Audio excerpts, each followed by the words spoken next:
नमस्कार दोस्तों, behind the stumps पे आप सभी लोगों का बहुत बहुत स्वागत है।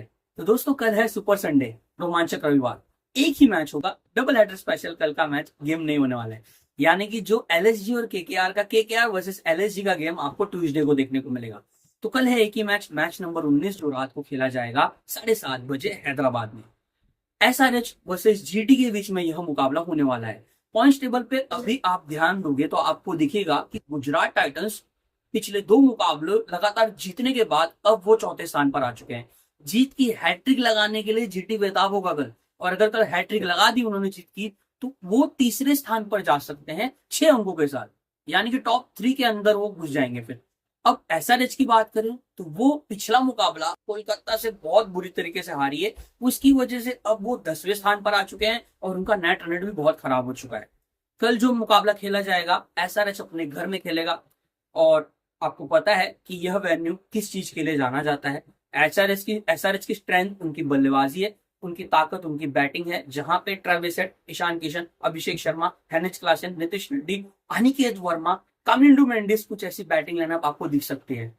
तो ताकत तो उनकी बैटिंग है, उनकी गेंदबाजी, लेट्स बी फेयर, उनकी बॉलिंग अटैक उतनी उनकी स्ट्रेंथ, उनकी ताकत नहीं दिख रही है। तो आपको फिर से एक हाई स्कोरिंग रन फेस्ट देखने को मिल सकता है अगर पिच वैसी होगी तो, या फिर अगर थोड़ी सी स्लो पिच होगी तो वहां पे एक अच्छा कॉन्टेस्ट देखने को मिल सकता है। मेन बैटल कहां पे होगी दोस्तों? मेन बैटल अब पिछले दो मुकाबले आप विनिंग टीम को देखिए, गुजरात टाइटंस, जिन्होंने मुंबई के सामने 196-197 रनों के टारगेट को डिफेंड किया था। अब आप देखिए उस गुजरात टाइटंस को जिन्होंने पिछला मुकाबला आरसीबी को भी हराया, जहां पे उन्होंने आरसीबी की टीम को ज्यादा रन बनाने नहीं दिया। अगर बेंगलुरु का अगर हम स्कोर देखें, उस मुकाबले में 169 रन ही बेंगलुरु बना पाया। और इन दोनों मुकाबलों में गुजरात के पेसर्स ने बढ़िया प्रदर्शन किया। उनका पेस अटैक आपको कल कैसा दिख सकता है? कगिसो रबाडा आई थिंक नहीं ज्वाइन करेंगे कल जीटी को, आई डोंट नो। तो अरशद खान नई गेंद के साथ वो दिखेंगे, जिन्होंने विराट कोहली को आउट किया था पिछले मुकाबलों में। फिर मोहम्मद सिराज पिछले दो मुकाबलों में 5 विकेट झटक चुके हैं, अब वो नई गेंद के साथ विकेट भी ले रहे हैं और बहुत बढ़िया गेंदबाजी कर रहे हैं। असली लय में अब मियां मैजिक आ चुके हैं। कल अपने होम ग्राउंड में खेलेंगे, हैदराबाद उनका होम ग्राउंड है। अंदाजा है उनको, इस ग्राउंड पे वो पले बड़े हैं, इस वेन्यू को, इस सरफेस को बहुत अच्छे से भली बात तरीके से पहचानते हैं। उनको पता है किस लेंथ पे गेंदबाजी करनी है, कहाँ गेंदबाजी करनी है। फिर आप देखिए उनके पास ऑप्शन क्या है। प्रसिद्ध कृष्णा, पिछले दो मुकाबले उनके बहुत ही बेहतरीन गए हैं। पिछले दो मुकाबले में वो 3 विकेट झटक चुके हैं। आरसीबी के सामने 1 विकेट और एमआई के सामने 2 विकेट। और इकोनॉमी रेट देखिए, बढ़िया कंजूसी से गेंदबाजी यहाँ पे प्रसिद्ध कृष्णा ने की है। यानी कि ईशान शर्मा, प्रसिद्ध कृष्णा, अरशद खान, मोहम्मद सिराज, कुछ ऐसा आपको फिर से एक पेस अटैक दिखाई दे सकता है। और ये पेस अटैक कहीं ना कहीं हैदराबाद के बल्लेबाजों पे थोड़ी सी क्षति पहुंचा सकता है, थोड़ा सा उनको डैमेज कर सकता है, थोड़ा सा उनको परेशान कर सकता है। क्योंकि स्पिनिंग अटैक अभी भी मैं यहाँ पे कहूंगा कि वो औशी उनके पास ऑप्शन है, उनको खिलाई ये टीम नहीं रही है। ग्लेन फिलिप्स को बतौर एक ऑलराउंडर के रूप में ये टीम खिला सकती है, लेकिन रदरफोर्ड उनकी फर्स्ट चॉइस है। और उसके बाद में अगर हम देखें तो राशिद खान अभी तक अपने असली फॉर्म में नहीं आए हैं। तो अभी भी ये जो बैटल होगी, ये रियल बैटल होगी, गुजरात के पेसर्स के सामने हैदराबाद के बॉलर्स कैसा प्रदर्शन, हैदराबाद के बल्लेबाज कैसा प्रदर्शन करते हैं। क्योंकि हैदराबाद की पिछली दो हार जो उनको मिली है, उनकी गेंदबाजों की वजह से मिली है। या फिर अगर मैं यह कहूं कि उनके टॉप ऑर्डर का ना चलना भी एक रीजन है, वो भी सही है। क्योंकि देखिए हैदराबाद को भी पता है कि उनकी ताकत उनकी बल्लेबाजी है। पिछले दो मुकाबले दिल्ली कैपिटल्स के सामने, जहां पे अभिषेक शर्मा नहीं चले थे, जहां पे ईशान किशन नहीं चले थे। फिर आप देखिए केकेआर के सामने ईशान किशन भी नहीं चले, ट्रेविस हेड भी नहीं चले, अभिषेक शर्मा भी नहीं चले, नीतीश रेड्डी भी नहीं चले। क्लासेन ने एफर्ट लगाया, पिछले दोनों मुकाबलों में क्लासेन का अच्छा प्रदर्शन रहा है डीसी और केकेआर के सामने। लेकिन अनिकेत वर्मा बहुत ही बढ़िया बल्लेबाज है, युवा होनहार बल्लेबाज, प्रतिभाशाली बल्लेबाज। उनके शानदार पारी जो उन्होंने डीसी के सामने खेली थी, एक ट्रस्ट उन्होंने पैदा कर दिया है कि आपकी बैटिंग लाइनअप में है डेप्थ, और मैं नहीं चाहूंगा बैटिंग बल्लेबाजी करने के लिए नंबर 6 नंबर 7 पे मैं फिनिशर का भी रोल अदा कर सकता हूं। बस आप ऊपर से बेखौफ अंदाज में खेलिए, मैं हूं पीछे। पैट कमिंस है, कमिंडू मैंडिस है, अनिकेत वर्मा है। तो मजा आएगा दोस्तों इस बैटल में कि एक इनफॉर्म बॉलिंग अटैक, खास करके स्पेशली अगर मैं कहूं इनफॉर्म पेस बॉलिंग अटैक, जहां पे एक ऐसी बैटिंग लाइनअप जो कभी भी अगर उनका दिन रहा, उनके बल्लेबाज अगर चल गए, तो फिर किसी भी गेंदबाजी अटैक को नेस्तानाबूद कर सकते हैं। तो मजा आएगा दोस्तों कि मोहम्मद सिराज होंगे एक छोर से, सामने होंगे ट्रेविस हेड। यहाँ पे अगर आप देखोगे दोस्तों तो ईशान किशन होंगे, तो प्रसिद्ध कृष्णा वहां पे हो सकते हैं। प्रसिद्ध कृष्णा वर्सेस ट्रेविस हेड, एक अच्छी बैटल हमें देखने को मिल सकती है। अरशद खान पावर प्ले में गेंदबाजी करेंगे, राशिद खान होंगे, साई किशोर, मैं भूल कैसे गया उनका नाम, उन्होंने भी दोनों मुकाबले में, पिछले दोनों मुकाबले में शानदार प्रदर्शन किया है। बस अब देर है राशिद के फॉर्म में आने की। तो रियल बैटल यहीं पे होगा दोस्तों, क्योंकि देखिए गुजरात की बैटिंग अटैक तो बहुत अच्छी है, इसीलिए मैं ओवरऑल अगर कंपैरिजन करूं तो गुजरात बहुत ही स्ट्रांग दिख रही है, क्योंकि उनके बॉलर्स भी अच्छे फॉर्म में है और उनकी बैटिंग अटैक भी कहीं ना कहीं अच्छी है। जॉस बटलर अच्छे फॉर्म में आ चुके हैं, पिछले मुकाबले में उन्होंने अच्छा अर्धशतक लगाया आरसीबी के सामने, जो कि हम देखते हैं अक्सर आरसीबी के सामने तो वो नाबाद ही रहते हैं और शतक ही लगाते हैं, कल लगा नहीं पाए थे, यानी कि पिछले मुकाबले में आरसीबी के सामने चिन्नास्वामी में। लेकिन शुभमन गिल बतौर लीडर, बतौर कप्तान, उनका शायद ये माइंड सेट, गेम प्लान भी एकदम क्लियर है कि टीम को अच्छी स्टार्ट देनी है।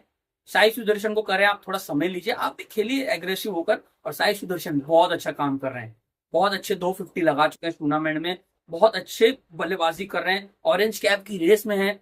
फिर आप देखोगे तो वहां पे शाहरुख खान है, ग्लैन फिलिप्स को मैं देखना चाहता हूँ, लेकिन रदरफोर्ड ने भी अच्छी बल्लेबाजी की है। पंजाब के सामने वो पारी जहां पे अपनी टीम को जिता नहीं पाए थे, लेकिन आरसीबी के सामने अच्छी बल्लेबाजी की, नाबाद रहे। शाहरुख खान हो गए, राहुल तेवतिया हो गए, राशिद खान हो गए, राशिद करमाती खान हो गए, अच्छे ऑप्शंस तो यहाँ पे अगर हम देखें तो गुजरात के पास भी हैं, जो मैंने नाम लिया। जी हाँ दोस्तों, और चाहे तो ये टीम, जो कि रबाडा पिछले मैच में नहीं खेले थे, तो ग्लेन फिलिप्स को भी ये टीम इम्पैक्ट प्लेयर के रूप में उतार सकती है। तो मजा आएगा दोस्तों। ओवरऑल कंपैरिजन अगर हम करें तो एसआरएच की बॉलिंग अटैक, और अगर हम हैदराबाद का एसआरएच की बॉलिंग अटैक, अगर हम गुजरात टाइटंस की बॉलिंग अटैक को देखें तो दिखेगा कि गुजरात की बॉलिंग अटैक बहुत ही दमखम है, क्योंकि यहाँ से पिछले मुकाबले में शमी ने तो एक थोड़ी सी रिदम पकड़ी थी, बट अभी तक वो मोहम्मद शमी को हमने नहीं देखा है, जिस शमी को हम जानते हैं, जो वो गुजरात के लिए करते थे। अब शमी भी तो अपनी पूर्व टीम के सामने ही खेलेंगे। पैट कमिंस, अब उनको नई गेंद के साथ भी गेंदबाजी करनी पड़ रही है। सिमरजीत सिंह थोड़े से अब वो उस लय में नहीं दिख रहे हैं जो उन्होंने पहले मैच में राजस्थान के सामने गेंदबाजी की थी। वो उनका पहला स्पेल अच्छा गया था आरआर वाले गेम में, लेकिन उसके बाद से अभी तक सिमरजीत सिंह इफेक्टिव नहीं दिखे।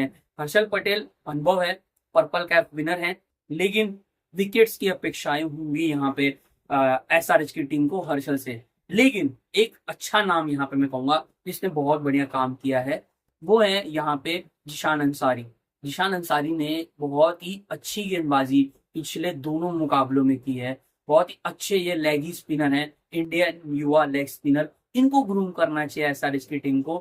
कमजोर है ये बॉलिंग अटैक अगर हम कंपैरिजन करें गुजरात के बॉलिंग अटैक से, बट कहीं ना कहीं इस गेंदबाजी अटैक में वो दमखम है। कमेंडो मेंडिस के आने से एक ऑप्शन मिल चुका है, जिशान अंसारी, कमेंडो मेंडिस, ऊपर से शमी और कमिंस मिलकर विकेट झटक दें तो भी ये गुजरात की बैटिंग लाइन को कहीं ना कहीं थोड़ा सा परेशान कर सकते हैं। एक अच्छा बैटल हमें देखने को मिलेगा, लेकिन रियल बैटल दोस्तों जो मैंने कहा वही होने वाला है कि एसआरएच की बैटिंग, और यहाँ पे एसआरएच के फैंस भी यही चाहेंगे कि अब बहुत हो गया, अब यहाँ पे फॉर्म में आना ही होगा एसआरएच के टॉप 3 प्रमुख बल्लेबाजों को, अभिषेक शर्मा, ट्रेविस हेड और ईशान किशन को। एक आखिरी पॉइंट जो मेरे मन में आ रहा था, लेकिन मेरा भी क्लियर यहाँ पे मैसेज है कि क्या आपके भी मन में ये चल रहा होगा कि क्या थोड़ा समय नहीं ले सकते टॉप ऑर्डर के बैटर्स एसआरएच के? ट्रेविस हेड कुछ गेंदे नहीं ले सकते, कुछ को खुद को समय पे थोड़ा ठहराव के साथ, यानी कि थोड़ा समय बिता नहीं सकते क्रीज पर? वही मैं कहूंगा ईशान के लिए, वही मैं कहूंगा अभिषेक शर्मा के लिए। क्या वैसा कुछ गेम प्लान नहीं होना चाहिए? मेरे हिसाब से नहीं होना चाहिए, क्योंकि देखिए पिछले 3 मुकाबलों में आपने एक चीज नोटिस की होगी एसआरएच की पिछली 3 हार में, कि उनके प्रमुख बैटर्स नहीं चले। अगर कभी अभिषेक ट्रेविस हेड चले तो फिर ईशान और अभिषेक नहीं चले, और खास करके उनके प्रमुख 3 टॉप बैटर्स के बल्लेबाजों का पिछले 3 मुकाबलों में कंट्रीब्यूशन ही नहीं है। लेकिन फिर भी यह टीम एलएसजी के सामने 191 रन बनाती है, डीसी के सामने 163 रन बनाती है, और पिछले मुकाबलों में 120 रन पर ढह जाती है। लेकिन एक मैसेज क्लियर यही है पैट कमिंस का कि हम इसी ब्रांड ऑफ क्रिकेट खेलेंगे, इसी टाइप का हम ब्रांड ऑफ क्रिकेट खेलेंगे, हम एग्रेसिव होकर ही खेलेंगे।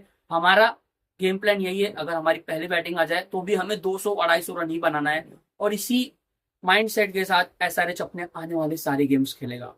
और यह मेरे हिसाब से यह माइंडसेट बहुत ही क्लियर है, क्योंकि देखिए जब आप पूरा टूर्नामेंट एक ही माइंडसेट के साथ खेलोगे, एक ही गेम प्लान के साथ स्टिक होकर खेलोगे, तो आपको रिजल्ट भी मिलेगा। बार बार ऐसी सिचुएशन नहीं आएगी कि रिजल्ट आपके फेवर में ही ना आए। 14 मैचेस हैं, 4 बार नहीं आएगा, 5 बार नहीं आएगा, लेकिन 8-9 बार तो जरूर आपके फेवर में रिजल्ट आएगा। और मेरा ऐसा मानना है कि एसआरएच कल बाउंस बैक करेगी, और इसीलिए मुझे लग रहा है कि कल के मुकाबले को जीतने के लिए हैदराबाद फेवरेट होगी। कल हैदराबाद के बल्लेबाज हल्ला बोलने वाले हैं, यानी कि कल वो हमला करेंगे गुजरात के गेंदबाजों पे। मजा आएगा, कल का मुकाबला देखने के लिए बहुत ही मजा आने वाला है। आई थिंक मुझे लग रहा है कि कल के मुकाबले को जीतने के लिए हैदराबाद फेवरेट होगी। मैं हैदराबाद को सपोर्ट कर रहा हूँ कल के मुकाबले में। गुजरात टाइटंस की बॉलिंग अटैक को भी मैं हल्के में नहीं आंकूंगा, क्योंकि बहुत ही अच्छे रिदम में गुजरात के पेसर्स अभी बॉलिंग कर रहे हैं। बहुत ही बड़ा रियल टेस्ट होने वाला है यहाँ पे एसआरएच के टॉप 3 प्रमुख खब्बे बल्लेबाज लेफ्ट हैंडर्स का। सामने थोड़ी छोटी गेंदबाजी भी होगी। ट्रेविस हेड के सामने शायद आपको मोहम्मद सिराज थोड़े बाउंसर्स लगाते हुए दिख सकते हैं। वही काम प्रसिद्ध कृष्णा भी करेंगे।